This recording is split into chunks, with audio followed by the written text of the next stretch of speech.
لست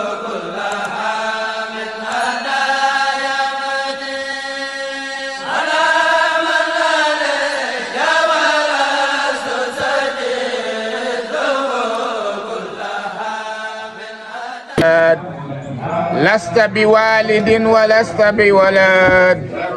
يا رب كل والد وما ولد لست بوالد ولست بولد يا رب كل والد وما ولد أخفيت لي ما لا يكون لأحد يا باطنا ليس له كفوا قبلي بيقل هو الله أحد عباد فرد خير مغن ملتاج قبلي بيقل هو الله أحد عباد فرد خير مغن ملتاج كتب الله تبارك وتعالى أن هاتين القصيدتين حفظتها حملة العرش وتسبيح العرش عرش العظيم مع تسبيح جميع الملائكة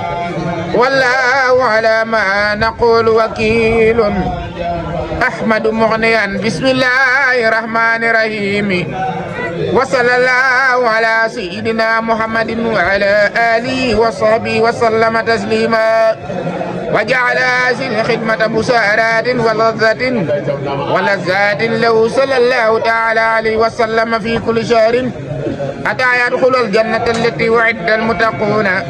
وكتب له عليه الصلاة والسلام فيها ما لا يعلم غيره مما يسر وينفع ولا يمل منه ولا يستغنى عنه أبدا أحمد مغنيا تعالى عن سنة وكان لي بكل شهر وسنة أحمد مغنيا تعالى عن سنة وكان لي بكل شهر وسنة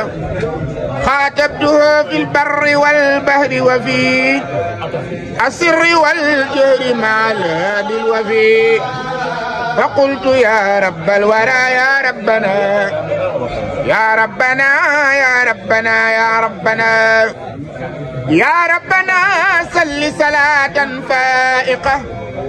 كل صلاة برئيس اللائقة مع سلام لا يجاري سلام على وسيلتي لك الماء الملام سيدنا محمد والآل وصحبه في الحال والمآل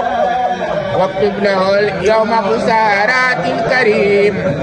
لديك يا باقي مزيدا لا يريم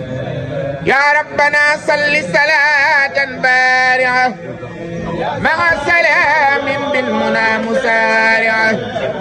على الذي أعديته مدادي مزمن مع سبا ودادي سيدنا محمد والآل وصحبه في الحال والمآل ومن مدادي كله ما شاء يا من له أوجه الإنشاء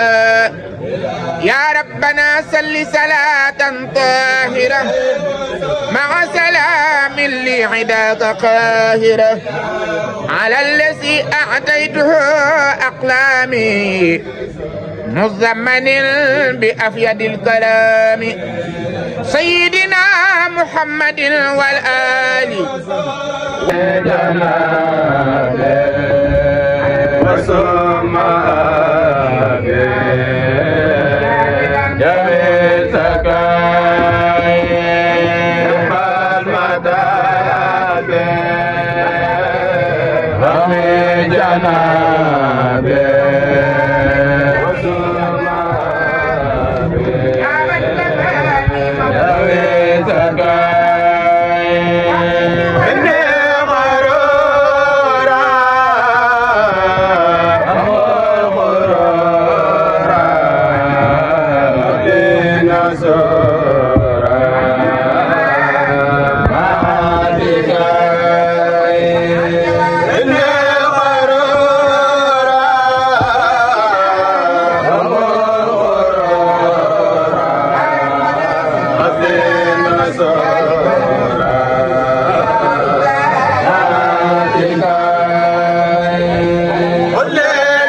Sadikh TV Murid Sadikh TV yow mii di seetaan looy xaar abonné ci Murid Sadikh TV ndax diine la ñor te diine ko tax a jóg ndeysaan kon nii rek la ñuy abonné laalal fi ñu bind abonné te nga laal ko ndax nga jot suñuy vidéo te bul fàttee zo mooy tax ñu xam ne vidéo bi neex na la kon Murid Sadikh TV information yu leer rek ndeysaan yow mii bëgg information bu leer dawal gaaw abonné ci Murid Sadikh TV